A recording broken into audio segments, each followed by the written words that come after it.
Et d'aussi loin que je me souvienne, à l'âge de 2 ans et demi, 3 ans, hein, fragile, brûlée de partout, touchée. Qu'est-ce que tu trouves dans le chant? Qu'est-ce que je trouve? Waouh! Waouh, le chant, c'est un second souffle. Le chant, c'est un exutoire. Le chant, c'est ma vie. Le chant, je sens, je suis née pour le louer.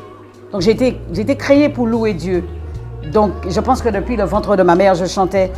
Je vais juste faire un petit ricochet et vous dire que ma vie n'a pas été un long fleuve facile.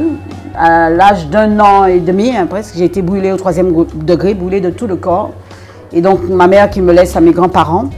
Et d'aussi loin que je me souvienne, à l'âge de 2 ans et demi, 3 ans, hein, fragile, brûlée de partout, touchée.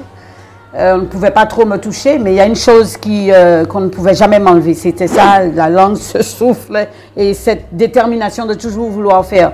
Alors, on me disait souvent que je me mettais debout. Merci. D'ailleurs, je remercie mes grands-parents parce que je pense que si je n'avais pas été récupérée par mes grands-parents, je ne serais pas aujourd'hui chrétienne adventiste.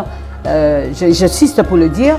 Et donc, je tenais un cantique à l'envers. Hein, et alors que l'assemblée avait déjà fini de chanter, je disais non, c'est pas fini. Et je dirigeais. Bon, 3 ans, je chantais à tue-tête, le cantique à l'envers, mais je chantais.